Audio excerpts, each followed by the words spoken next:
राधे राधे प्यारे दर्शक बंधुओं, एक बार फिर से स्वागत करती हूँ भाग्य सरोवर सत्य ज्ञान यूट्यूब चैनल में। आज मैं आपको बहुत सुंदर कहानी सुनाने वाली हूँ। एक राजा की बेटी ने क्यों किया एक बूढ़े एक फकीर के साथ विवाह और उसका पिता क्यों बन गया था जानवरों जैसा। तो आइए दर्शक बंधु, ये कहानी सुनने में बहुत ही दिलचस्प होगी। इस कहानी से आपको बहुत बड़ी सीख और शिक्षा मिलने वाली है। ये छोटी सी कहानी प्यारे दर्शक बंधुओं आप समय निकाल करके सुन जरूर लेना। प्यारे दर्शक बंधुओं, एक राजा उपमा राज्य करता था। उपमा की बहुत बड़ी राजधानी थी। उसकी बहुत रानियां थी, बहुत विवाह हुए थे, पर किसी ने पुत्र को जन्म नहीं दिया था। उसकी एक बहुत सुंदर बहुत खूबसूरत बेटी थी। वो राजा उपमा अपनी बेटी से बहुत प्रेम करता था, बेहद प्रेम करता था। अपनी बेटी पर वो अपनी जान छिड़कता था। बेटी जो कहती वही करता। और उसकी जो बेटी थी वो भगवान की बहुत बड़ी परम भक्त थी। उसका हृदय बड़ा उदार था, बड़ा पावन था। वो दीनहीनों में बड़ी दया और धर्म में वो लड़की दीनहीनों में बड़ी दया रखती थी। गरीबों की बहुत सहायता और सेवा करती थी। पर उस राजा को गरीबों से बहुत बड़ी नफरत थी। धीरे धीरे उस राजा की बेटी बहुत बड़ी हो गई थी, यानी सयानी हो गई थी, विवाह के योग्य हो गई थी। बड़े बड़े राजाओं महाराजाओं की खोज की जा रही थी, पर उसके पिता को अपनी बेटी के योग्य कहीं वर नहीं मिल रहा था। तभी एक दिन प्यारे दर्शक बंधुओं, उस राजा के दरबार में एक 80 साल का एक भिखारी आया। राजा को तो पहले से नफरत थी भिखारियों से। राजा कहने लगा, तुमने यहाँ आने की हिम्मत कैसे की, जरूरत कैसे की। राजाओं ने अपने नौकर से कहा, इसको जो चाहिए वो दे दो और इसे जल्दी से यहाँ से भगाया जाए। वो भिखारी कहने लगा, महाराज मैं तुम्हारी बेटी से विवाह करना चाहता हूँ। उस भिखारी के मुख से ऐसी वचन सुनकर के राजा आग बबूला हो गया और कहने लगा, तुमने अपनी आंखों में मेरी बेटी को अपनी पत्नी बनाने का ख्वाब कैसे सोच लिया। तुम जानते हो कि मैं भिखारियों से बहुत बड़ी नफरत करता हूँ। चाहूँ तो तुम्हारी आंखें अभी निकलवा लूं, तुम्हारी जवान कटवा लूं, जिस जवान से तुमने मेरी बेटी को पत्नी बनाने का नाम लिया है। ना तुम्हें अपनी उम्र का लिहाज है, ना ही तुम्हें गरीबी का एहसास है, और चले हो मेरी बेटी से विवाह करने। राजा इतने क्रोध में भर गया, इतने क्रोध में आ गया दर्शक बंधुओं, उसने अपने सिपाहियों से कहा कि इसे ले जाकर के कैद खाने में डाल दो। वो भिखारी बार बार कहता रहा, महाराज ऐसा मत करो, मुझे अब तुम्हारी बेटी से विवाह करना है। एक बार अपनी बेटी से मुझे मिलवा दो। यदि तुम्हारी बेटी मुझसे मना कर देगी विवाह करने से तो मैं यहाँ से चला जाऊंगा। राजा ये बात अच्छी तरह से जानता था कि मेरी बेटी गरीबों के लिए अपने प्राण निकाल के दे देगी। यदि मेरी बेटी को इस बात का पता चला तो कहीं वो हाँ ना कर दे, उसे इस बात का डर था। राजा ने एक ना सुनी और अपने नौकरों से कह दिया, इस भिखारी को ले जाकर के कारागृह में डाल दो और इस पर कोड़ों की बरसात शुरू कर दो। राजा के कहने की देर थी, नौकर तो तैयार थे। अब हुआ यही था प्यारे दर्शक बंधुओं, उस भिखारी को जेल में डाल दिया गया, खाना पानी देना बंद कर दिया गया और उसे कोड़ों से मार लगाई जा रही थी। जब ये बात धीरे धीरे राजा की बेटी के कानों में पहुंच गई तो बेटी भागकर के पिता के पास पहुंची और क्रोध में आकर के बोली, पिताश्री ये क्या कर रहे हो आप? मैंने सुना है कि आप एक बुजुर्ग भिखारी को कोड़ों से पिटवा रहे हो। अभी उस लड़की को इस बात की खबर नहीं थी कि वो भिखारी मेरे विवाह के लिए प्रस्ताव लेके आया था। पिता कहने लगे, बेटी इस बात में दखलंदाजी मत करो, ये मेरा मामला है, मेरे ऊपर छोड़ दो, मैं चाहूँ वो करूँ। बेटी कहने लगी, नहीं पिताजी आप ये नहीं कर सकते क्योंकि आप एक राजा हो। तब उस राजकुमारी ने अपने पिता से जाकर के पूछा, पिताश्री आपने हमसे ये बात क्यों छुपाई कि वो भिखारी मुझसे शादी करने के लिए आया था।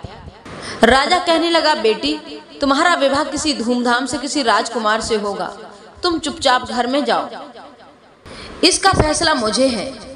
फिर उस लड़की ने कोई सोचा विचारा नहीं, वो तुरंत जेल में गई।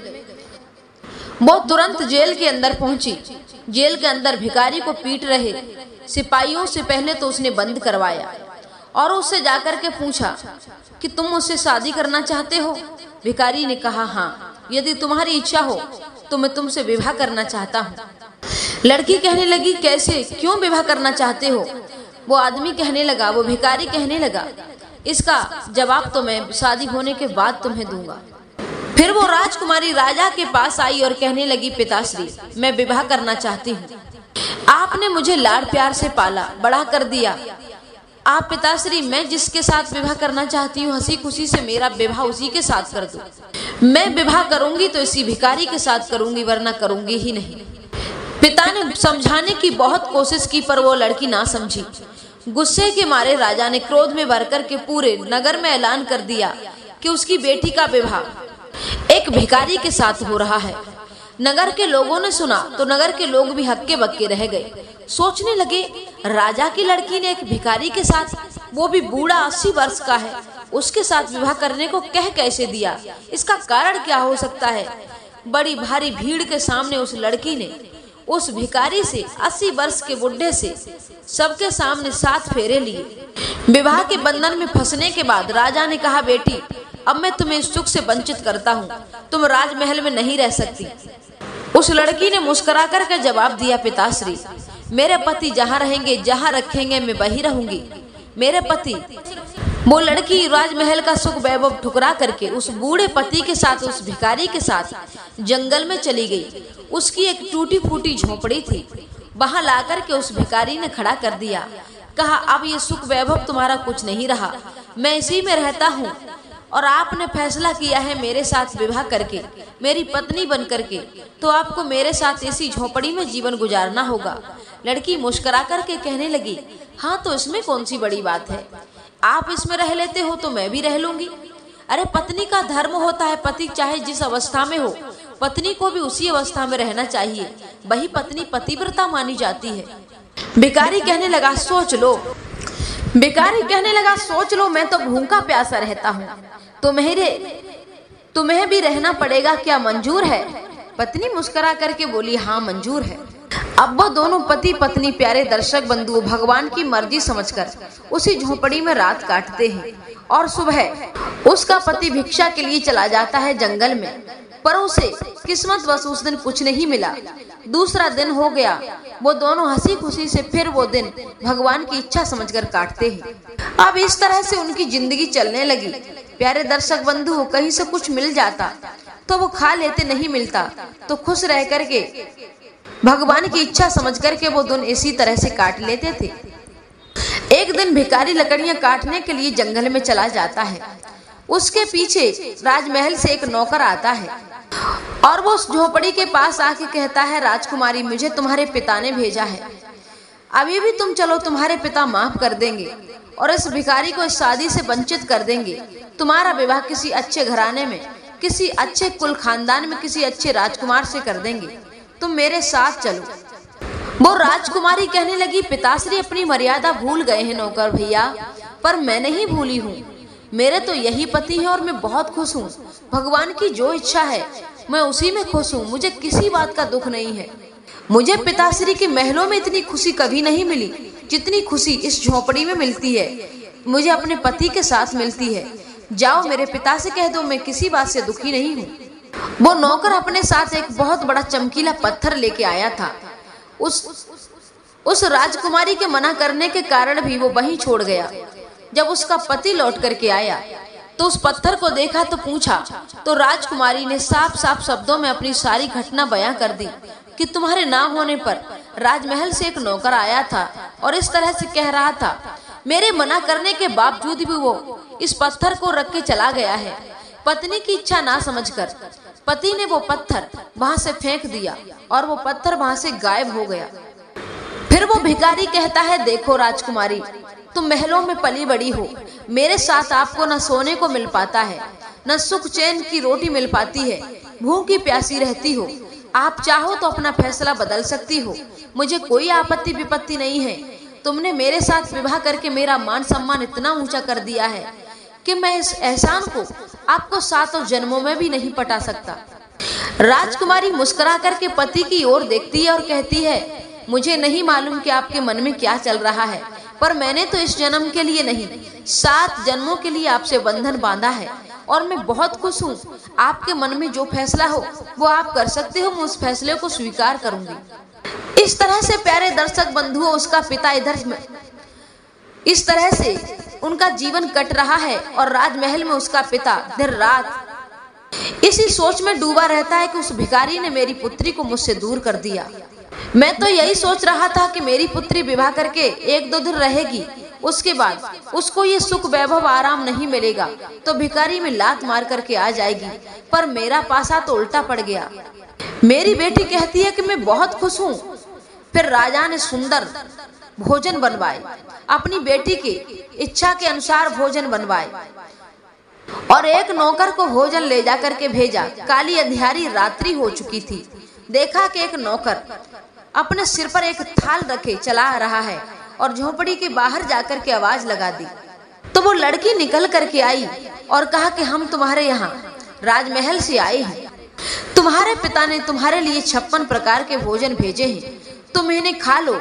जब से राजमहल से आई हो तब से तुम्हारा पेट नहीं भरा, तुम्हारे पिता को दिन रात नींद नहीं आती है। वो राजकुमारी गुस्से में कहती है, तुमसे किसने कहा कि मेरा पेट नहीं भरा? मैं यहाँ बहुत खुश हूँ, मैंने पहले ही कह दिया है। और चाहे मैं भूखी रहूं या प्यासी, मेरे पति जिस अवस्था में मुझे रखेंगे मैं उसी अवस्था में खुश हूँ। मेरे पति भोजन करेंगे तो मुझे भी मिलेगा, नहीं करेंगे तो मुझे भी नहीं मिलेगा। इस भोजन को ले जाओ। वो नौकर बहुत देर जिद करके खड़ा रहा, परंतु उस लड़की ने भोजन नहीं लिया। फिर उस भिखारी ने देखा और भगवान से प्रार्थना की, हे प्रभु, मैंने आपसे कुछ नहीं मांगा है, पूरे जीवन साधना की है, आज मेरी लाज बचा लो और मेरी पत्नी के लिए ऐसे सुंदर भोजन भेजो जो दुनिया में किसी ने नहीं खाए हो। इतना कहते ही प्यारे दर्शक बंधुओं, भगवान के यहाँ से स्वर्ग से 56 प्रकार के भोजन की थाली उतर के आ रही थी। वो नौकर अपनी आंखों से इस चमत्कार को देख रहा था। नौकर भी असमंजस में पड़ गया और उसने वो भोजन लिया और राजा को आकर के ऐसी सारी घटना बता दी कि महाराज अब आप निश्चिंत हो जाओ, आपकी बेटी ऐसे भोजन कहाँ करेगी, आपकी बेटी के लिए तो स्वर्ग से 56 प्रकार के भोजन आते हैं। इतना सुनने के बाद वो राजा और भी ज्यादा जल गया। अब वो अपने दाएं बाएं इधर से उधर चक्कर काटने लगा, मैं कैसे अपनी बेटी को हासिल कर पाऊं। मेरी बेटी तो उसी के पास बहुत खुश है और मैं उसके बिना कितना दुखी हूँ। मुझे लगता है कि उसका पति वो भिखारी कोई जादूगर है, उसने जादू की विद्या से मेरी बेटी के लिए भोजन मंगवाए हैं और मेरी बेटी का मन उसने मोह लिया है। उसने कहा कि नौकर चाकरों को उस भिखारी को उसकी मौत के घाट उतार दो, मैं किसी भी हाल में अपनी बेटी को पाना चाहता हूँ। उसका नौकर कहने लगा, महाराज आप। उसके नौकर ने जवाब दिया, महाराज मेरी यदि बात मानो तो मैं एक ऐसे जादूगर को जानता हूँ जो उससे लड़ सकता है। कहते हैं ना महाराज कि सांप भी मर जाए और लाठी भी न टूटे, उसको बुद्धिमान कहते हैं। राजा कहने लगा तो तुरंत उस जादूगर को बुलाया जाए। दूसरे दिन प्यारे दर्शक बंधुओं, राजमहल में उस जादूगर को बुलाया गया। जादूगर ने राजा से कहा कि राजा ने उस जादूगर से कहा कि कुछ भी करके मेरी बेटी को मेरे पास ले आओ और उसे विद्या में हरा दो, उसको अपनी जादुई विद्या से उसको मार दो। वो जादूगर कहने लगा, महाराज आप चिंता मत करो। अब जादूगर अपनी जादुई विद्या उस पर फेंकने लगा। उसने देखा कि मेरी ही विद्या मुझ पर उल्टी पड़ रही है, तो वो समझ गया कि ये कोई जादूगर नहीं है, ये भगवान का महान भक्त है। उस जादूगर ने राजा से आकर के कहा, महाराज ये काम मेरे बस का नहीं है। जिसे आप जादूगर समझ रहे हो वो जादूगर नहीं है, वो भगवान का महान भक्त है। और भगवान तो भक्त के बस में होते हैं, भगवान तो भक्त के बस में होते हैं। प्यारे दर्शक बंधु, मैं उससे कभी नहीं जीत सकता। राजा बहुत क्रोध में था, जादूगर से कहने लगा, तो ठीक है तुम नहीं लड़ सकते तो अपनी सारी विद्या मुझे सिखाओ। जादूगर कहने लगा, महाराज एक बार फिर से सोच लो, ये जादुई विद्या ऐसी होती है, अगर किसी के ऊपर इसकी विद्या नहीं चली तो इसका प्रभाव तुम्हारे ही ऊपर पड़ेगा और महाराज कुछ भी हो सकता है। आपका सारा राजपाट उलट पुलट हो सकता है, महाराज कुछ भी हो सकता है। राजा बोले, मैं हर चीज सहन कर सकता हूँ, अपनी बेटी को उस भिखारी के साथ नहीं देख सकता। फिर उस जादूगर ने धीरे धीरे कुछ ही दिनों में राजा को वो सारी विद्या सिखा दी। राजा जब निपुण हो गया तो एक दिन जंगल में बैठ करके उस भिखारी के ऊपर अपनी विद्या चलाने लगा, मंत्र पढ़ने लगा। इधर वो भगवान के भक्त में इधर वो राजा की बेटी और वो उसका पति भगवान की भक्ति में लीन थे। उसका पिता उस पर मंत्र पढ़ पढ़ के मार रहा था, पर उस मंत्रों का प्रभाव उस पर कुछ नहीं हो रहा था। अंत में उसके पास जो खतरनाक वाला मंत्र था उसका प्रयोग किया। जैसे ही राजा ने उस मंत्र को पढ़ा, इधर वो गीता का पाठ कर रहे थे, पर उसके आगे एक न चली। उसका प्रभाव राजा के ऊपर ही पड़ गया। राजा का मुंह तो राजा की तरह हो गया, बाकी शरीर जानवरों जैसा हो गया। यह देखकर के उस भिखारी को हंसी आ गई। उसकी पत्नी ने पूछा, महाराज आप इस समय गीता पढ़ रहे हो, हंसने का कारण क्या है? तो कहा, राजकुमारी माफ कर दो, मुझसे एक गलती हो गई। वो लड़की कहने लगी, ऐसी क्या गलती हो गई, आप मुझसे माफी मांग रहे हो? तो सारी घटना बताई कि तुम्हारे पिता मुझे जादूगरी की विद्या से मारना चाहते थे, पर उनका पासा उन पर ही उल्टा पड़ गया। अब वो भेड़िया बन चुके हैं। यह सुनते ही उस राजकुमारी की आंखों से आंसू बहने लगे। आखिर पिता तो पिता होता है। उस पिता ने उसके लिए कोई कमी नहीं होने दी, अपनी जान हाजिर रखी। वो लड़की कहने लगी, हमें इसी समय राजमहल चलना चाहिए। आखिर माजरा क्या है, हमें ये देखना चाहिए। उस भिखारी को साथ लेकर के वो लड़की राजमहल पहुंची तो राजमहल में हाहाकार मची हुई थी।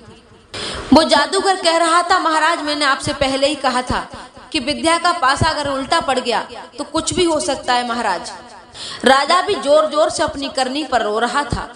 वो लड़की घुसने को हुई तो दरबारियों ने उस भिखारी को रोक लिया। लड़की कहने लगी, मैं तो जा सकती हूँ, मैं तो यहाँ की राजकुमारी हूँ। उस लड़की को जाने दिया। पिता को देख करके वो लड़की चीख चीख के रोने लगी, पिताजी ये क्या हुआ, आपने ऐसा क्यों किया? मेरे पति को आप मारना क्यों चाहते हो? मैं जब खुश हूँ तो आपको भी खुश रहना चाहिए। पिता कहने लगा, बेटी मैं तुझे इस अवस्था में नहीं देख सकता। तू भूखी प्यासी रहती है, उस 80 वर्ष के बुढ़ा के साथ, भिखारी के साथ रहती है, मैं कैसे तुझे देख सकता हूँ? तब पिता ने अपनी पूरी घटना सुनाई। बेटी तू नहीं जानती, मैं इस भिखारी को पहले से जानता हूँ। राजा कहता है, सुनो बेटी, मैं एक पुरानी घटना सुनाता हूँ। तुम जिस समय छोटी थी, हमारे राज्य से काफी दूर पर एक बहुत बड़ा राजा रहता है। मैंने सोचा कि उसके बेटे के साथ मैं तुम्हारा विवाह करूंगा और उस राजा को मौत के घाट उतार करके उसकी सारी राजधानी अपने नाम कर लूंगा। और एक दिन मैं ऐसी खोज में निकल पड़ा तो यह भिखारी मुझे जंगल में मिला और इस भिखारी ने मेरी मनसा को पढ़ लिया और कहने लगा, महाराज आप इस सोच से जा रहे हो, ये आपको कभी हासिल नहीं हो सकता, आप यहाँ से लौट जाओ। मुझे भिखारियों से सख्त नफरत थी। मैंने इसको बहुत उल्टा सीधा कहा, पर इस भिखारी को गुस्सा नहीं आया। मैं उल्टा सीधा बोल करके अपने घर लौट आया और ये भिखारी भी पीछे पीछे चला आया और मुझसे आकर के कहता है कि अपनी बेटी का विवाह मेरे साथ कर दो। बेटी मैंने तुम्हें ये बात नहीं बताई क्योंकि तुम दीन दुखियों और भिखारियों पर अपनी जान छिड़कती हो। शायद तुम्हें कहीं ये फैसला मंजूर न हो जाए, इसलिए ये बात मैंने तुम्हें नहीं बताई। पर मैं विधि के विधान को मिटा ना सका। तुम्हारी किस्मत में भगवान ने शायद यही फैसला लिख दिया था और मेरे ना चाहने पर भी तुम्हारा विवाह इसी भिखारी के साथ हो गया। प्यारे दर्शक बंधुओं, जानते हो ये भिखारी कौन था? ये भिखारी उसी राजा का लड़का था जिस राजा के लड़के के साथ इस लड़की का पिता विवाह करना चाहता था। किसी संत ने जाकर के बताया कि तुमसे पड़ोसी राजा बहुत जलता है और वो ऐसा ऐसा सोच रहा है। जब इसके लड़के ने ऐसा सुना तो उसी दिन से ये भगवान की भक्ति में लग गया और कहा कि मैं विवाह तो उसी लड़की से करूंगा, पर उस राजा को नीचे दिखा करके करूंगा। इस लड़के ने इतनी भक्ति की, इतनी तपस्या की, इसने काया पलटी विद्या सीख ली और ये जंगल में काया पलट करके बूढ़ा बन करके रहने लगा। जब पिता ने अपनी बेटी को ऐसी घटना सुनाई तो लड़की ने अपने पति की ओर जाकर के देखा तो उस समय पति वो बूढ़ा नहीं रहा, वो बहुत सुंदर नवजवान बन चुका था। यह देख करके कहने लगी, तुम कौन हो और मेरे शौहर कहाँ चले गए, मेरे पति देव कहाँ चले गए? वो लड़का कहता है, मैं ही तो तुम्हारा पति हूँ। नहीं नहीं, आप मेरे पति नहीं हो, मेरे पति तो बहुत बुजुर्ग हैं। तब उसके पति ने सारी घटना सुनाई कि मैं ही तुम्हारा पति हूँ और मैंने तुमसे कहा था कि विवाह के बाद मैं तुम्हें बताऊंगा कि मैं तुमसे विवाह क्यों करना चाहता हूँ। अब तुम्हें असली कारण पता चल ही गया है तुम्हारे पिता के मुख से। राजा ने उस लड़के से और अपनी बेटी से बार बार माफी मांगी और अपनी भूल पर, अपनी करनी पर पछताता रहा। फिर उस भगवान के भक्त को, उसके दामाद को उस पर दया आती है और उसको उस भेड़िए के शरीर से मुक्त करता है और उसको राजा बना देता है। राजा ने फिर उस धूमधाम से अपनी बेटी का विवाह उस लड़के के साथ कर दिया और लड़का अपनी पत्नी को ले जा करके जंगल की ओर चला और कहता है, ये तुम्हारी परीक्षा थी, उस जंगल में रहना, भूखे रहना, रात्रि की बरसात, ठंड, गर्मी सहन करना। अब तुम इस परीक्षा में पास हो गई हो देवी, अब तुम इसकी हकदार नहीं रही हो, अब तुम मेरे घर चलो और तुम तो महारानी हो, तुम तो उस राज्य की रानी हो और मेरे दिल की रानी हो। तुम्हारी जैसी पत्नी पाकर के मैं धन्य हो गया हूँ। ना तुम्हें मेरे रूप पर ऐतराज हुआ, ना मेरे वृद्ध शरीर पर ऐतराज हुआ, ना अपनी भूख पर, ना नींद पर, और खुशी खुशी मेरे साथ रह रही हो। तुम्हारे पिता ने तुम्हें पाने की कितनी कोशिश की पर उस पर वो खरा नहीं उतर पाया। हे देवी, मैं तुम्हें बार बार प्रणाम करता हूँ। तुम्हारा यह एहसान मैं 7 जन्मों तक नहीं चुका पाऊंगा। तो प्यारे दर्शक बंधुओं, अब आप समझ ही गए होंगे कि बूढ़े आदमी के साथ, बूढ़े गरीब के साथ राजा ने अपनी बेटी का विवाह क्यों किया और राजा भेड़िया क्यों बना। सच में आपको मेरी कहानी अच्छी लगी हो तो मेरे चैनल को सब्सक्राइब जरूर करें और इस कहानी को ज्यादा से ज्यादा शेयर कर दें। कमेंट में राधे कृष्णा लिख करके जरूर भेजें। प्यारे दर्शक बंधुओं, विधि के विधान को कोई मिटा नहीं सकता। जो भगवान ब्रह्मा ने लिख दिया है उसे कोई नहीं मिटा सकता। जो होना है वही होके रहता है और उसी में खुश रहना चाहिए। यही इस कहानी से सीख मिलती है। राधे कृष्णा।